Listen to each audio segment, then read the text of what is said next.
Sabah al-Khair, good morning dear listeners. You're listening to Radio 3CR on 855 AM and Palestine Remembered with Robert Martin, Nasser Mashni and Yusuf Ahmed al-Rimawi.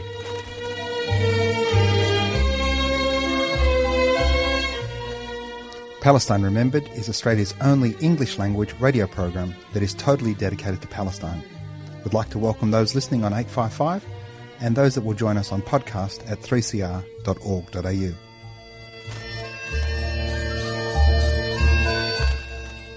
Thanks for joining us. Stay with us and enjoy the episode. Bringing you the news and views and the untold side of the Palestinian struggle for freedom from a Palestinian perspective. Good morning, listeners. It's February. It's Subscriber Month. COVID-19 restrictions have had a wide-reaching social and financial impact on 3CR and our community of volunteers. 3CR relies on the support of its listeners to keep going. We're a not-for-profit community radio licence holder, and a strong subscriber base is vital to our financial independence. We're community-owned and community-controlled. As we know, there's an ongoing and dire need for independent community-owned media that is free of commercial influence and government bias, media that speaks your language and gives voice to your community interests and concerns. Independent, community-owned media is unique, precious, and a necessary element of a functioning community. Palestine Remembered is unique. We volunteer our time and energy each week to bring you Palestine. 3CR is one of a kind. There are over 400 volunteers here, 120 shows, and we cater for everything from First Nation voices, community language, workers' rights, the LGBTQI plus community, and a great mix of musical genres from opera to heavy metal, people with disabilities, alternative current affairs, and much, much more. Where else can you hear about Palestine? Anti-nuclear issues, union-run radio shows, anti-fascist analysis, and the amazing raft of music, views and voices present at 3CR. Independent community media is more important than ever, and we hope you can show your support by becoming a member. I know you value independent community media and radio, and that's why you need to help us keep 3CR on air. 3CR relies on our listeners and supporters to stay online, on air and on point. Do me a great big favour, do Palestine in Australia a favour, do 3CR a favour, and subscribe today. You can do that at 3cr.org.au/subscribe. Call the station if you don't want to use the internet, 94198377, 94198377. Press 1 and you can subscribe over the phone. Thank you so very much for your engagement, financial support and your commitment to keeping 3CR on the air. Last Friday, a long-awaited decision of the International Criminal Court decided it had jurisdiction to investigate and prosecute allegations of war crimes and crimes against humanity occurring in the territory of Palestine, that is the West Bank, including East Jerusalem and the Gaza Strip. Palestinian advocates and supporters around the world have welcomed the decision. It comes after years of political pressure waged against the Palestinian quest for justice and accountability by Israel and its supporters, including the US. Last year, the Trump administration instituted sanctions against the prosecutor and another high-level staff member within her office, citing that the courts work in the situations of Afghanistan and Palestine. The US and Israel are not members of the court. Australia and Palestine are. Joining us to speak to this is Rawan, who is the principal lawyer and director of the Australian Centre for International Justice. Now, she's a lawyer with 10 years of legal experience in refugee protection, administrative law, and international human rights law. Rawan is a superstar. I've known her for some time and she joins us today. Good morning, Rawan. Good morning, Nasser. Thank you for having me on your show. Now, Rawan, can you tell us a little bit about the Australian Centre for International Justice and what work it is you do? So the ACIJ for short, because it is a mouthful, we're a specialist legal centre. In fact, the first specialist legal centre that's working on promoting and enforcing global justice and providing avenues of access to justice in Australia to victims of grave crimes or international crimes, namely war crimes, crimes against humanity, and the crime of genocide.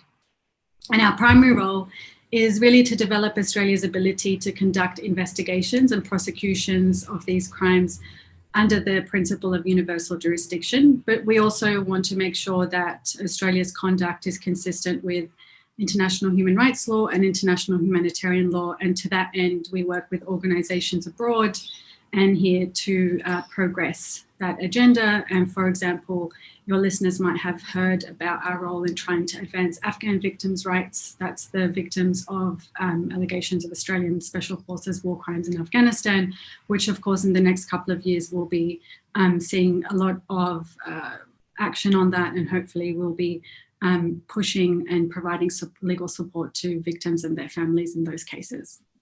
Fantastic, congratulations. Now, Rawan, we've got you on the radio show today to talk about the ICC, the International Criminal Court, and exactly what's happened there with respect to Palestine. But first, can you tell us a little bit about the ICC? What is it? Why was it established? What's it actually do? What's its remit? So the ICC is a permanent international criminal court, and it was established to investigate and prosecute persons that are suspected of the most serious crimes of concern to the international community as a whole. Namely, these crimes are war crimes, crimes against humanity, and the crimes of genocide and aggression. And the court's mandate is to end impunity that is enjoyed by perpetrators of these crimes and to hold them account when national courts are unable or unwilling to prosecute them. And I think the important thing to remember is that the ICC investigates and prosecutes individuals. So this is about individual criminal responsibility and not state responsibility. We're talking about a very serious body that theoretically, has it got any link back to the Nuremberg courts and the laws there and making sure that the world is a humane place and better for all of us? Is that what we're trying to do? Yeah, I think you can say that the ICC really is the progression or manifestation of an international criminal justice movement, which you could say began really in the Nuremberg trials post-World War II. And then you had in the 90s the culmination of two ad hoc international criminal tribunals that focused on specific areas in the former Yugoslavia and Rwanda. So the ICC is a result of, I think, civil society and victims' communities pushing for a more permanent international criminal court.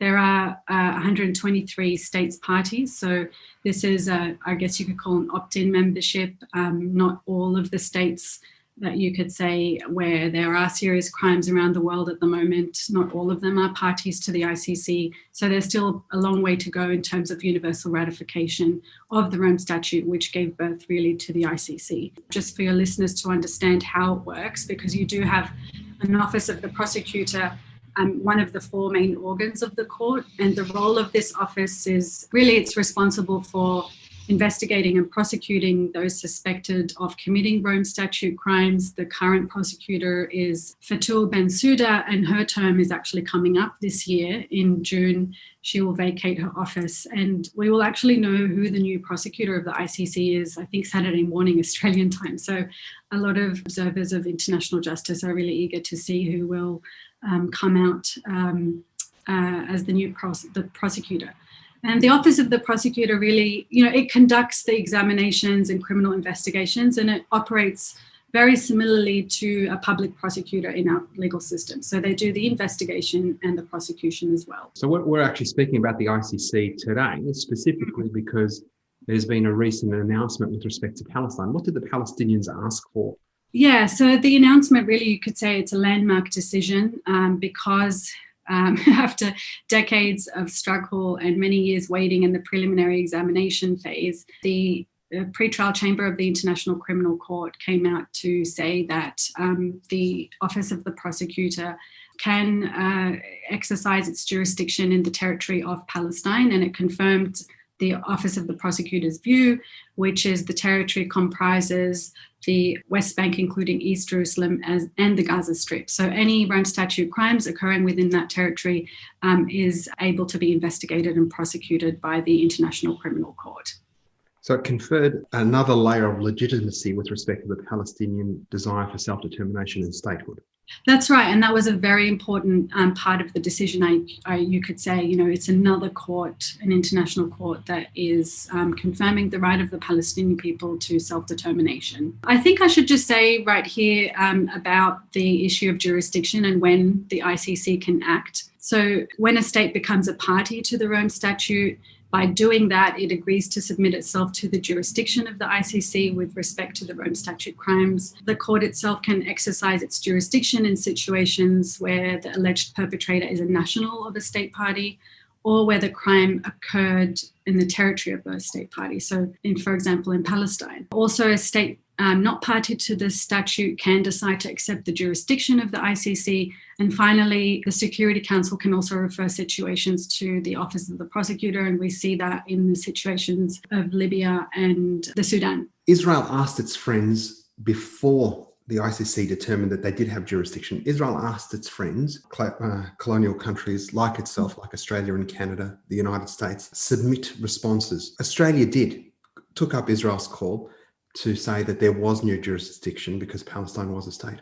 What's in it for Australia to do something like that? Well, I think to our great shame, Australia was one of those 7 states that did respond to lobbying by Israel and some other countries to provide observations to the court, to intervene as an amicus and provide observations. And, it's really disappointing and unfortunate turn of events because this is totally inconsistent with Australia's position of supporting justice and accountability around the world.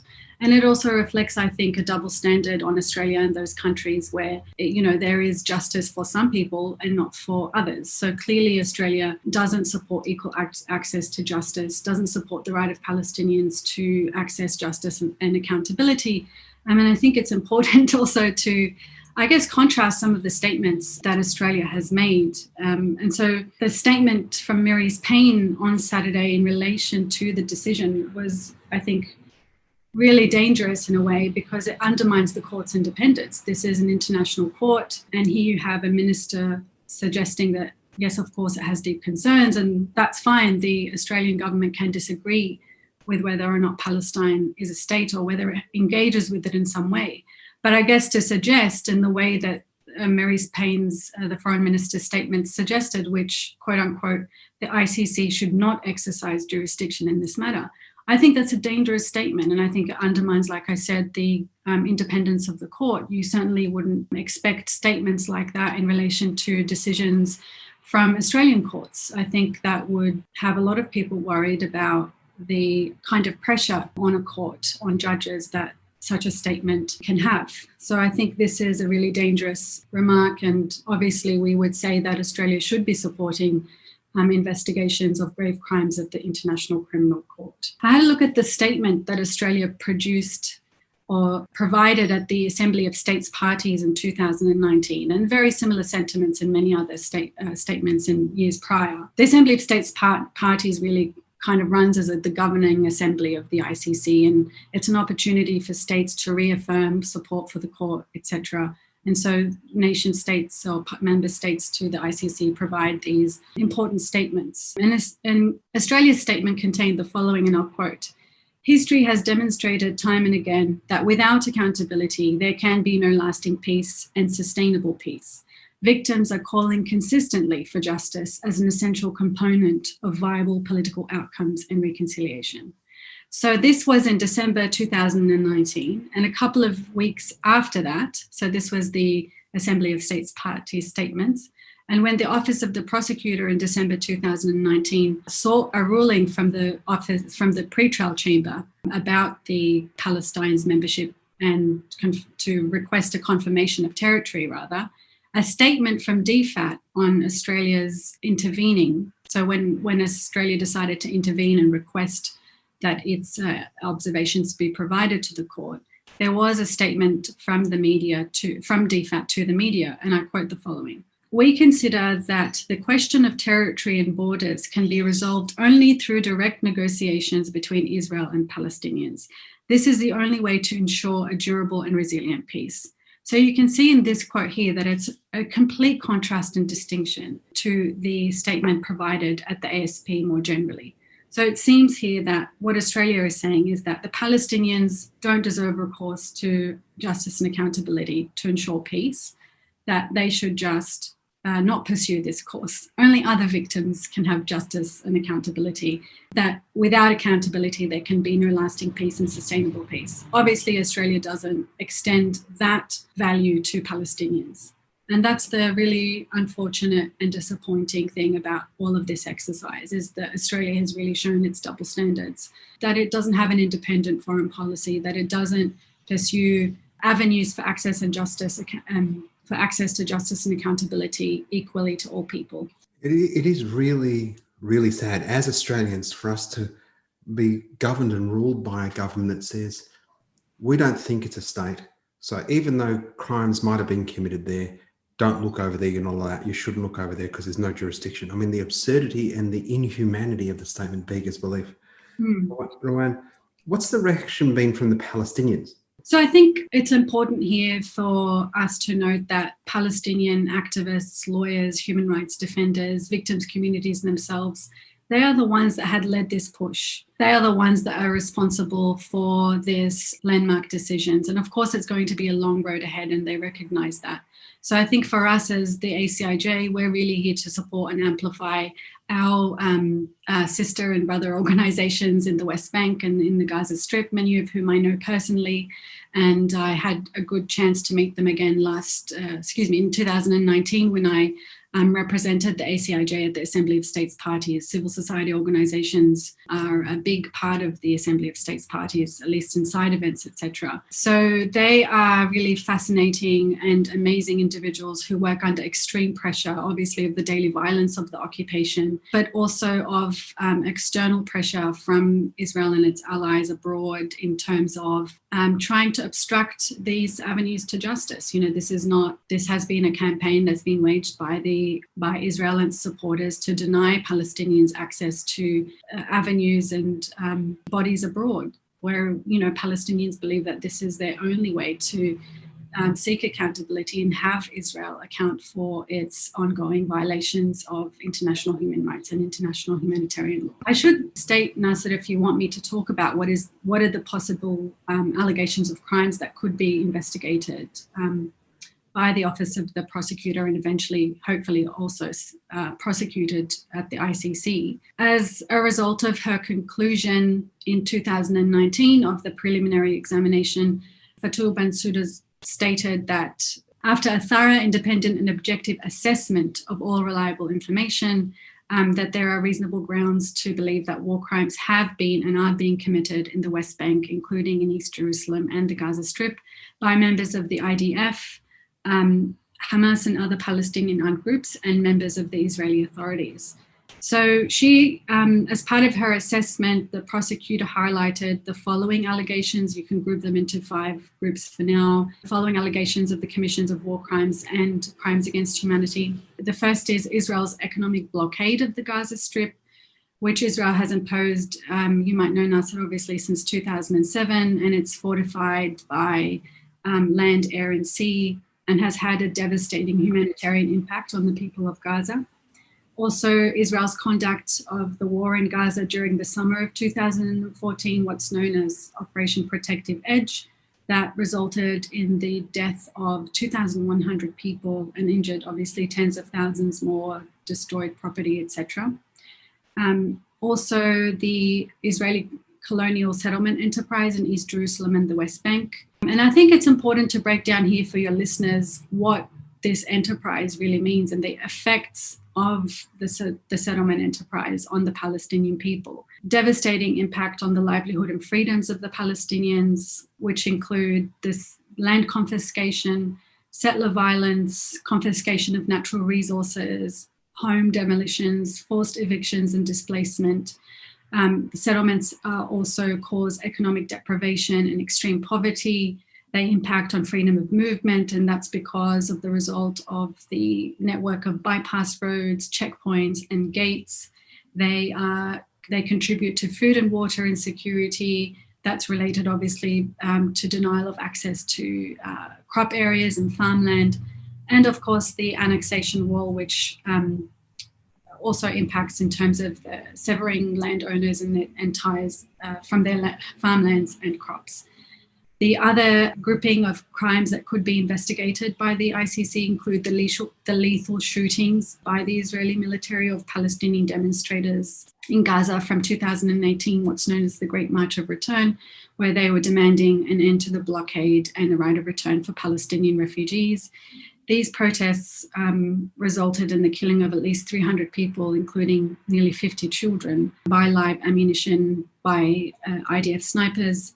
They also resulted really in the devastating injuries of tens of thousands of people. And finally, the ICC might also investigate the indiscriminate shooting of rockets by Palestinian armed groups into Israel. Of course, any potential investigation is not limited to looking at just those incidents, but that's just some of the allegations of crimes that the prosecutor identified in her examination. A significant list. What's Israel's reaction been? I can't imagine they've been very happy. I think the usual that you would expect, obviously. They're not anti-Semitic. Don't tell me they're anti-Semitic, right? Yeah, one of the statements from Benjamin Netanyahu, the Prime Minister of Israel, was it was so-called pure anti-Semitism. But I think that can be easily dismissed. The Office of the Prosecutor has shown, I think, professionalism in looking at the allegations of crimes and determining how to act according to the Rome Statute. So you can expect to see Israel and its supporters. Obviously, we saw that Israel has already said that it's calling on its allies to release statements against the court's decision. We don't know if Australia's was a direct response to that. But yeah, so you can expect to see that there will be a lot of continuing pressure by Israel and lobbying, possibly even obstruction and in some way lack of cooperation with the ICC in the future, etc. The Black Lives Matter movement is not going away here or overseas. It gives me hope seeing the numbers of people that turn out to these Invasion Day demonstrations in Melbourne. It gives me the understanding that we will win, folks. We will succeed. Subscribe to 3CR in 2021. Feed Radical Radio. Subscribe today. Go to 3cr.org.au/subscribe or call the station on 94198377.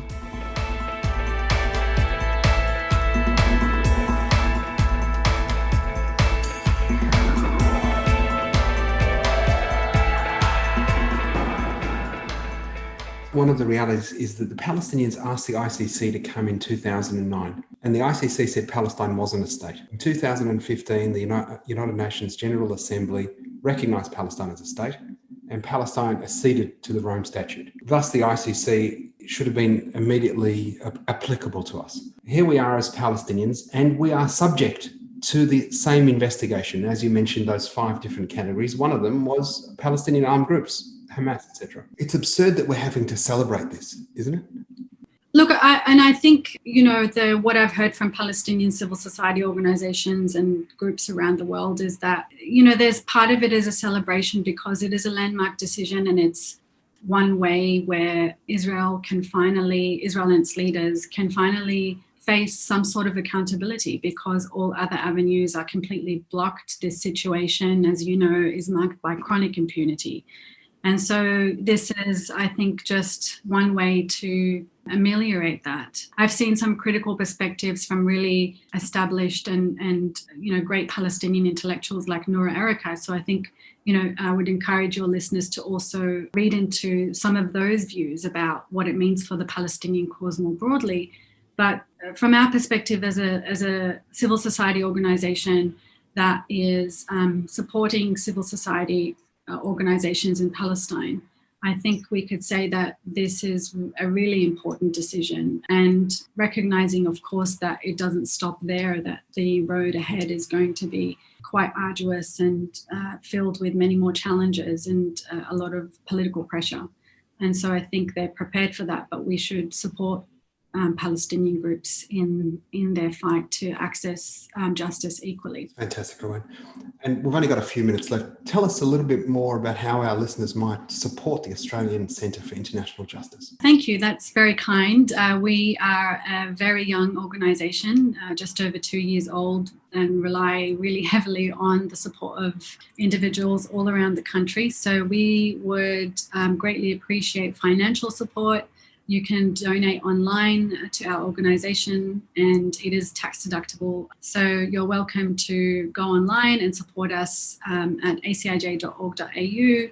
You can also follow us on all the relevant social media for any updates, and also sign up to our newsletter to receive what we're doing more broadly, not just on the Palestine and the ICC. Obviously, it's a very small part of what we're doing, but also in supporting access to justice to victims of torture and war and conflict here in Australia. And so please log on and follow us and support us.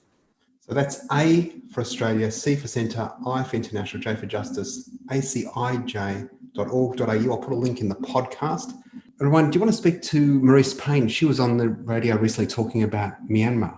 Yeah, I mean, I think this just, follows on from my remarks about selective forms of accountability, Australia really showing its colours in terms of double standards of international justice. Maurice Payne, Foreign Minister Maurice Payne, was speaking on ABC Radio just yesterday, discussing the really concerning incidents that are happening in Myanmar post the coup of the military.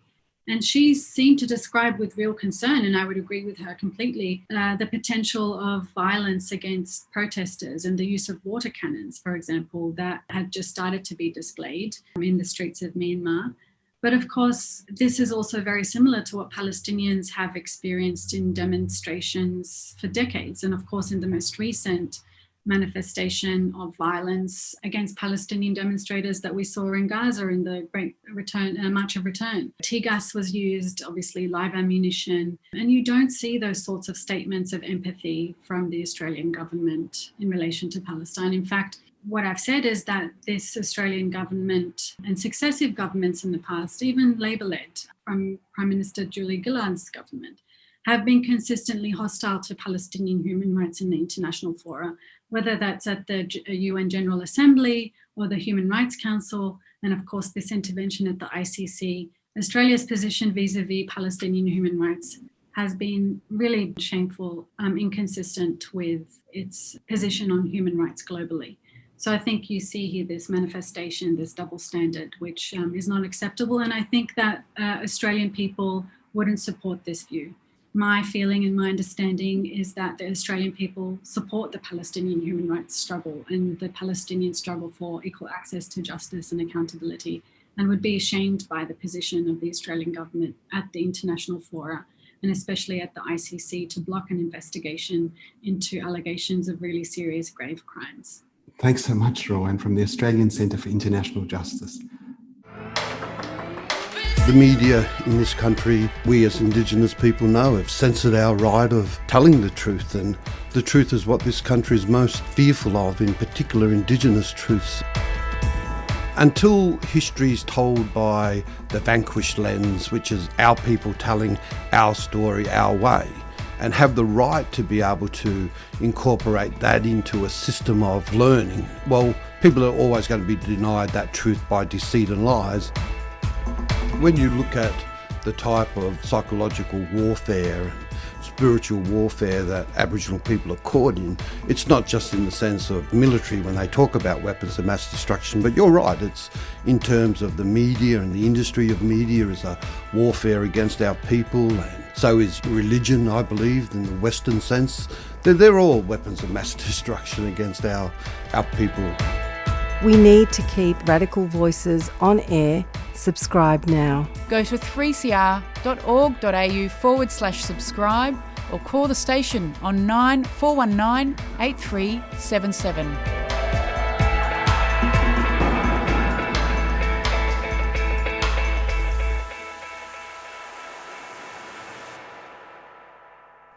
Thanks for listening to another episode of Palestine Remembered on 3CR, your radio station, community radio. Be sure to subscribe. Go to 3cr.org.au or call in and pay your membership. We need your support. We need 3CR to be on air, not just for Palestine, but for all marginalised voices, from refugees through to the LGBTQI community. 3CR does a vital job. I'm sure you'll agree Rawan was fantastic. And if you want to follow the work of the Australia Centre for International Justice, acij.org.au, be sure to go to their website, subscribe to their socials, check out what they're doing. They've got a newsletter that they send out pretty regularly, so get on that. Thanks for listening to Palestine Remembered. Your support is essential. Share the podcast, tell your friends. Victorian listeners, another 5 days of lockdown. I'm here with you, my empathy and support for you. Reach out if you need a hand. Take care. remember, there's never been a better time for a free Palestine.